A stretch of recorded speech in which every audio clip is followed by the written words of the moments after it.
I miss changing makeup. Now, Jim and I are a lot more interested in the southern neighborhood instead of tormenting Boo Radley. Hey, Mrs. Dubois! Don't you say to me, hey, you little ugly girl. You should say good afternoon, Mrs. Dubois. What are you doing with those overalls? You should be with a dress and a camisole, little lady. Don't pay attention to her. Just keep your head up and be a gentleman. Not only a finch waiting on tables, but one in a courthouse lowing for niggerts. Jim was mad. His patience is nearly at the edge of the cliff. Nobody should insult any of his family members.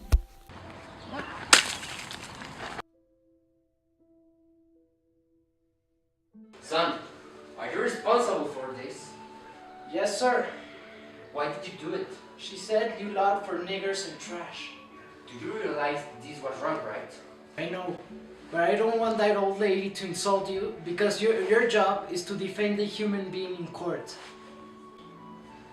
I understand you're annoyed, but to do something like that to a sick lady is inexcusable. So I strongly recommend you to go to Mrs. DeBoe's house, apologize, and come home straight afterwards. Go.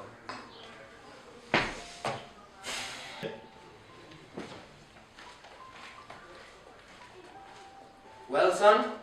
Well, I cleaned things up for her and said I was sorry, but I'm not. There's no point in saying you're sorry if you're not. But there's one more thing. She wants me to read to her. Read to her? Yes, sir. She wants me to go every day after school and read to her out loud for 2 hours. Certainly. And she wants me to do it for a month. Then you'll do it for a month. The next day, Jim went directly to Mrs. Dubois' house, knocked the door, and was opened by his Negro assistant, Jesse. Miss Dubois? Come closer. Come to the side of the bed. She was horrible.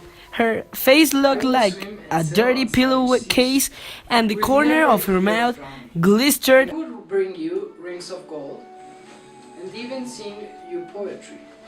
Mrs. DeBoe, it's time for your medicine. Get out, kiddo.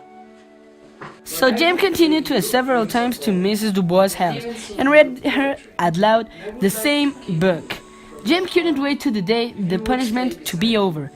He received a lot of complaints from Mrs. Dubois. Even she criticized me a lot, and I don't know what I've done. Jim is anxious for this to be completely over, and so the last day arrived and Mrs. Dubois finally said, That's all. Good day to you. I'm going to Mrs. DeBoe's house. I won't be for long. What does she want now? Son, she's dead. She died a few minutes ago. Oh well. Well, it's fine. Do you know what her fits were? No. She was a morphine addict. At least she died free. As a mountaineer, she had Jesse to fix you this box. It is for you. So, I'm leaving now.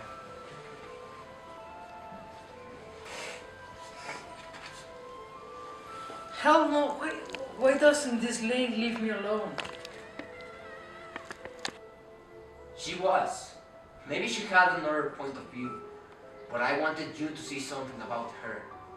Real courage. Instead of getting the idea that courage is a man with a gun to his head.